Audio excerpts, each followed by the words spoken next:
Vote গণনায় সতর্ক থাকতে হবে, সাবধান থাকতে হবে। তৃণমূল ওয়ার্কশপ করে কর্মীদের বলছে, বিজেপি ওয়ার্কশপ করে কর্মীদের বলছে যে যাতে সবাই সতর্ক থাকেন, কিভাবে কাজ করতে হবে।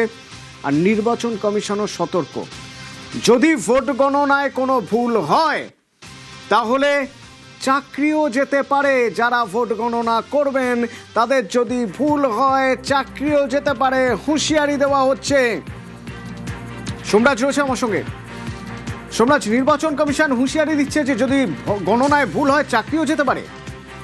একদমই, দেখো, রাজ্যের মুখ্য নির্বাচনী আধিকারিক মনোজ কুমার আগরওয়াল স্পষ্ট করে দিয়েছে যে যারা কম্পাইলেশনে কাজ করবেন গণনা কেন্দ্রের ভেতরে, যে সমস্ত সরকারি আধিকারিকরা, তাদের তরফে যদি কোনো রকম ভুল হয় তাহলে তাদের চাকরি পর্যন্ত যাবে। নির্বাচন কমিশন 351 নম্বর ধারা প্রয়োগ করবে, অর্থাৎ বাধ্যতামূলক অবসর নেওয়া বা চাকরি থেকে বরখাস্ত করা।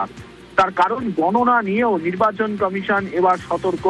রাজ্যের মুখ্য নির্বাচনী আধিকারিক এটাও জানিয়েছেন যে যারা গণনার সঙ্গে যুক্ত থাকবেন, অর্থাৎ যে সমস্ত সরকারি আধিকারিকরা, সে কেন্দ্রীয় সরকারি কর্মচারী হোক বা রাজ্য সরকারি কর্মচারী হোক, তাদের থেকে মুচলেখা বা আন্ডারটেকিং নেওয়া হবে। রাজ্যের মুখ্য নির্বাচনী আধিকারিক আমাদের জানিয়েছেন এই আন্ডারটেকিং নেওয়া হবে মূলত এই কারণেই যে তারা কোনো গাফিলতি করবেন না কাজে, এই মর্মেই তাদের থেকে আন্ডারটেকিং নেবে রাজ্যের মুখ্য নির্বাচনী আধিকারিকের দপ্তর। এবং শুধু তাই নয়, এরপরেও যদি কাউন্টিং অ্যাসিস্ট্যান্ট থেকে শুরু করে কাউন্টিং সুপারভাইজার, এমনকি যারা কম্পাইলেশনে কাজ করবেন, তাদেরও যদি কোনো গাফিলতি হয় তাহলে সরাসরি তাদেরকে চাকরি থেকে বরখাস্তের মতো পদক্ষেপ করবে নির্বাচন কমিশন।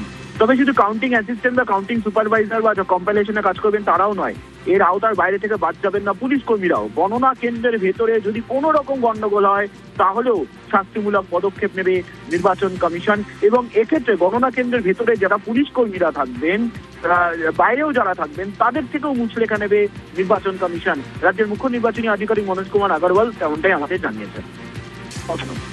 ধন্যবাদ।